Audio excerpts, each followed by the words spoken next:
All right, good morning, everybody. Welcome to another round of coffee and questions. Hopefully you got your coffee. What's today's topic? Well, we talked about in the past videos how I use Danish oil on a piece of wood, the steps I went through, and then we use Johnson's paste wax, and we come up with this kind of a finish right here. I'll see if I can zoom in. Okay.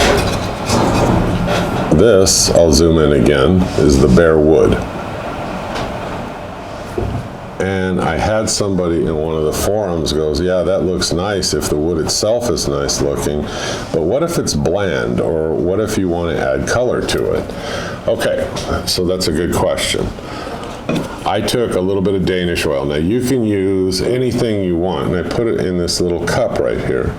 So I shook it up real well, and I put just a little tiny bit to do this demo, but even this much goes quite a long ways for like a first coat.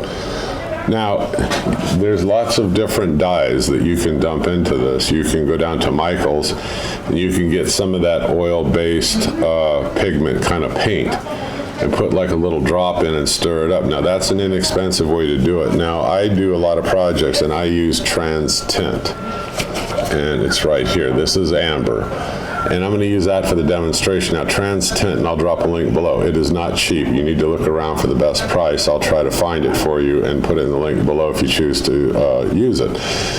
I buy it because it's super concentrated. It lasts me a long time and it goes a long ways. I've had this for probably more than 2 years now. So, and I can use this to tone lacquer, varnish, I can mix it in with wax, I can do whatever, and I can add color. I'm going to turn around to this little tiny thing here of this Danish oil, and I'm going to put 3 drops in it, that's all. I'm just going to go 3 drops. Now I'm going to stir it up. And I'm going to kind of look at it here and see if it's changed color at all. And this is an experiment. I haven't done this before in such a small quantity. I usually mix larger quantities and keep them in those shot bottles, you know, we talked about. But, okay, it did, but maybe not enough. I'm going to put 2 more drops in, so it'll be a total of 5. Okay, so now I got 5 drops in there, and I'm going to stir it up again.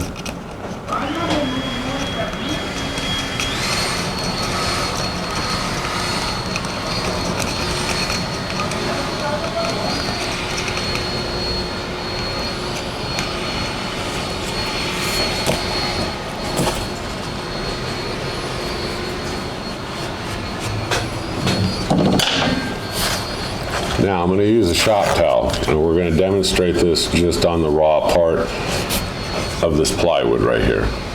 I'm sorry, there it is right there. And I'll do about half, and we'll save the other half for another experiment. Let's just see what happens with it.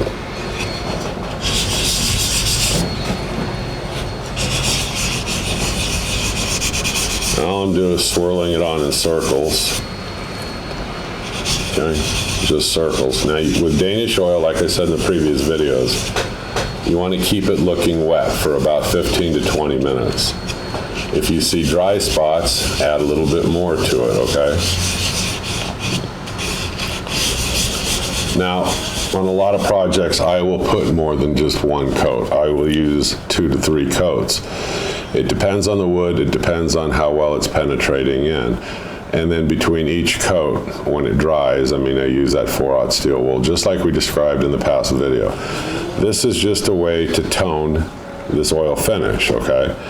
So I keep putting it on. And the nice thing about doing it this way is you know that you put in 5 drops and we're keeping it wet. We're going to look at this after 20 minutes. In 20 minutes, I'm going to turn around, I'm going to wipe off all the excess that's still sitting on the surface, and we'll let it dry for several hours, up to like 4 hours is what a lot of people do. Sometimes I'm doing multiple projects, I'll let it sit all day and won't mess with it till tomorrow. The last thing I do on these before I let them set, after I know that I have that surface saturated well, is I go with the grain and I just rub. It's just a habit. This is what we have so far. Okay, now I'll see you in about 15-20 minutes, and then we're gonna rub it off, and then we're gonna take a look at it, and then we'll let it set for about 4 hours, like I said. I'll be back. Okay, one more thing I wanted to say before I let this set for, the 20 minutes. Keep checking it, okay? Make sure there's no dry spots. If there is, just add a little bit more of your Danish oil to it and rub it in like this. And every once in a while, pick it up, I look at it, and I make sure there's no dry spots. It will penetrate down into the wood, okay? So you're definitely gonna have to add a little bit more to this from time to time, especially on this first coat. Okay, I'll see you in just about 20 minutes.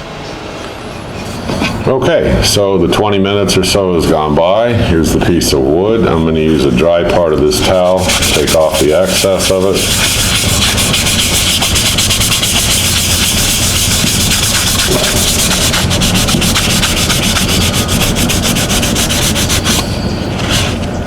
You can see the rag picks it up, okay? There's still stuff on there, so use another dry section. I do it again until I get next to nothing coming off on the rag, okay? And there's really not much there now. So what does it look like now? Let's take a look. So now you've added some color and some depth to this. I mean, if you want to change the color, and like I said, you could use that pigmented oil color from Michael's, or you can use trans tint. They also have what they call aniline dyes. I mean, and it's a powder. And I've used them before. They work fine. I just prefer trans tint, okay? So you say, well, that looks pretty cool. Can you add two colors together? Well, we don't have a lot of this mixture left. I have just a little bit in here now, but let's try a color on top of this. It's an experiment because I haven't done this before with these two colors. But the answer is yeah, you can. Okay, so here's the cup, and I'm gonna put, this is Bordeaux red. So I'm gonna put, let's say 3. 1, 2, 3. I'm gonna stir it up just a little bit here, because it's going to settle into the oil, so you have to mix this, okay? So you can't just throw it in there and think it's going to self-dissolve. All right, let's mix it up real good. And I'm going to try it on another section of the wood and show you the color differences, or we'll see how it turns out.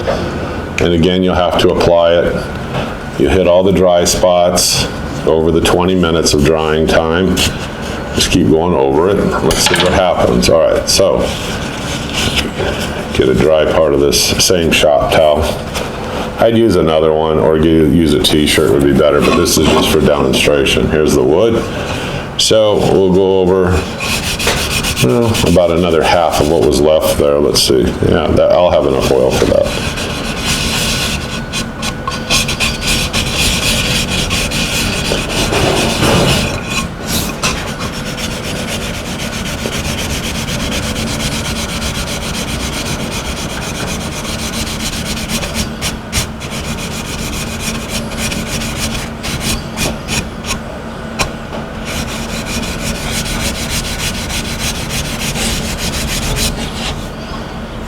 Okay, there it is. This is with that Bordeaux. You could use just the Bordeaux red alone, but I went ahead and I mixed it into that cup with the yellow to show you you can blend colors and create a different effect. You probably would get a much darker, deeper red if I would have just used the Bordeaux alone. So let's put it on here. I'm going to put it on here nice and wet right now. I've scrubbed in kind of the first coat. I tend to do that a lot of times with wood. I hand rub in, the oil for a little bit before I saturate the surface and, just let it set. So right now I'm just going to put it on. I want to say flood coat, but it's really just keeping it nice and wet like this. All right, I will see you in 20 minutes. We'll take it off. Let's take a look at this and we'll have a discussion about it. Okay, folks, so about 15-20 minutes, something like that's gone by. Here it is. I'm going to use a dry paper towel, shop towel. I'm going to go with the grain. And like I said, I usually will apply a couple of coats, and I might steel wool this with 4/0 steel wool in between, but let's see what difference the color makes here.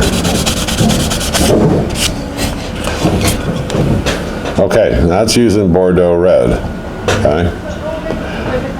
Now, remember, it's not totally finished yet. We haven't put anything over the top of it. All I've done is sand this piece of wood decently, and I use these two trans tint dyes. Okay, that's all I've done. You can add another coat to this, which is going to make it even darker if that's what you wanted to do. Or you could use, I would suggest 220, 320, it depends on what you're doing. You can sand this with a random orbital and you can lighten this back up. Okay, so those are two options. Let's move on to a third option. I'm going to clean this out real quick. And I'm going to add a little bit more of this oil to it. Now remember, this is Danish oil. You can use whatever you want. I'm just going to add a little bit in here. Not a lot, just a small amount. Let's try something different because I've got a lot of different trans tints. This is red. Okay, so let's put, this time we'll make it strong, okay? For this little tiny bit of oil, you should only use a couple of drops to tone it. But let's see what happens, and I've never done this before. 1, 2, 3, 4, 5, 6, 7, 8. That's a lot. Okay, that is really a lot to put in here. Okay, so let's go ahead. I'm going to mix this up, and on that last little section, we'll apply the red, and we'll see what happens. Okay, and then we'll go to questions and answers, and I'll conclude the video because we could go on mixing different combinations of colors and different variations, and using, you know, you can use green, there's black, there's all kind of brown. I mean, there's all kinds of colors in trans tint. I don't have them all. I have enough. If you understand a color chart, you can, you know, you can start mixing your own colors to create your own shades and tones. So, all right, anyway, here we go. Wipe off my junky screwdriver. Okay, so we're going to use a dry section of a towel. All right, let's see what happens with the red. Like I said, I have not done this before, but we'll give it a whirl. There's a big chip here I gotta work around.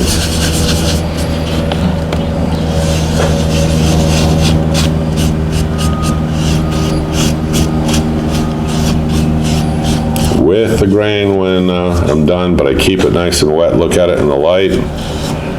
And remember, if you start seeing any dry spots over this 15-20 minute period, you're going to apply more and let it keep soaking in. But there's the red. And I'll show you something for the heck of it. On the end here, you can see where I put black. Sometimes when I make signs, I use black on the edging all the way around, and then I'll shoot it with like lacquer or, you know, that ultra clear from Rust-Oleum. But you can also use the black for bordering, and you can lightly sand it to bring back out some of the wood grain. You can do lots of different things just by experimenting. But right now, we're back onto the red. I'll see you in about 15-20 minutes. Everybody, been about 15 minutes, and you'll hear the sprinklers in the background. I'll try to talk a little louder, go over them, but you're going to turn around now and let's take off the excess. I even let it overlap a little bit onto that Bordeaux just to see what kind of a finish I would end up getting from it.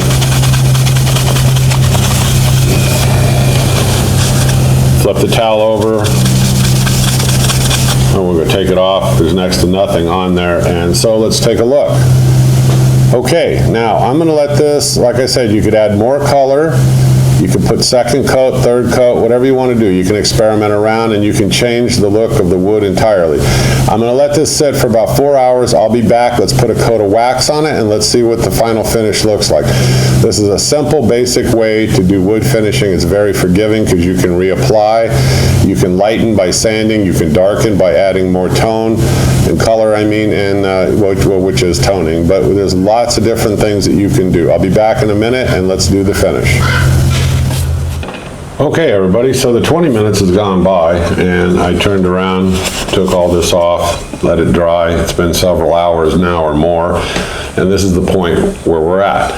So we got the red, and like I said, you can do a second coat. You can lighten it by sanding it on any of these. I even went over this way with the red onto the Bordeaux just to see what would happen. And we'll take a closer look in a minute. What I'm going to use is I'm going to use some Johnson's paste wax. And I'm going to use a steel wool pad. Okay, so that's all we're going to apply on this. I'm just going to put a glob of it on here and I'm going to rub it in.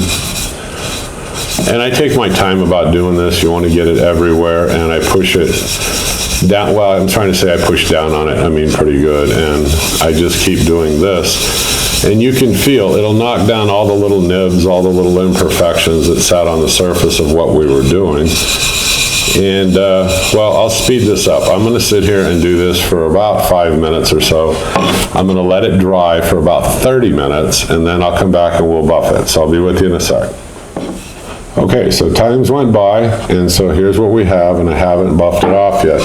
Little damp in some spots, but that's okay. If you waited longer, it wouldn't hurt anything, but, you know, I wipe it like this initially. I just want to take off the excess. And you can look at the rag, it took it off. And so I'm going to take it over to a clean surface on this rag.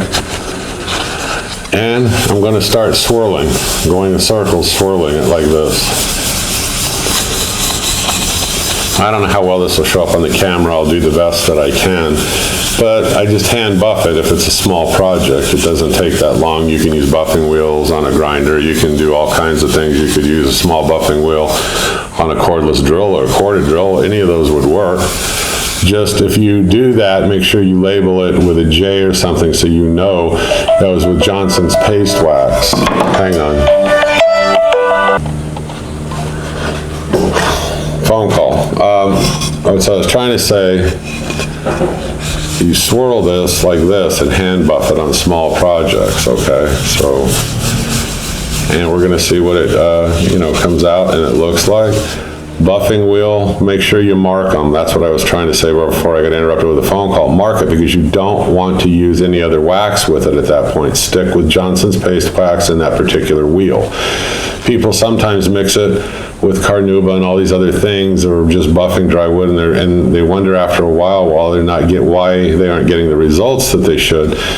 You've contaminated that wheel with multiple things. So just label it with a J, only use it for that particular wax.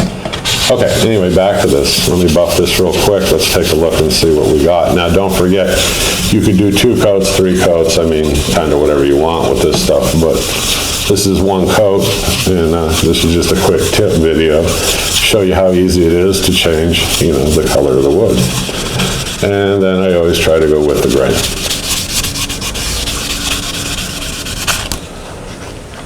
And then I switch to a perfectly clean part one more time. I go over it to make sure I've gotten all the wax and everything off. Look at it. Yeah, it's pretty damn clean. If it's not, just grab another dry one, do this again. Now, because we use steel wool, you might pick up when you're doing this some of that dye. So you want to get all that crap off of there and really shine it up, like buffing it, just like what we're doing. And there's really nothing on here now, barely anything. And so what do we have? Well, this is what you got. And it's hard on a video, but this thing is smooth as glass to the touch. Like I always said, you're better than a matte finish, but not quite to semi-gloss. You want semi-gloss, go ahead and add another coat, okay? And then hand buff it again. And you'll get a little bit more luster to it. But this right here, I mean, this looks fine. And this is how you can change the color, okay? You can do greens, blues, whatever you want to do, or you can leave it natural like this. This is just Johnson's paste wax on there. So, and this I buffed with a machine. Half of this over here was with a machine. This half was, and this half was by hand. You do get a little bit better shine if you're using a machine. So hand drill, corded drill, cordless drill, angle grinder with a buffing wheel, however you want to do it, you do get a little bit better, okay? Quick tip of the day, I don't know how long this video was, but there are things to talk about along the way. I can't just say slap wax on it and take it off. There's a couple little things that you do along the way to make it look a little bit better, more enhanced. I'm the Home Handyman. I hope you click subscribe, keep following me, hit the notification bell. Let me know if you like these kinds of videos.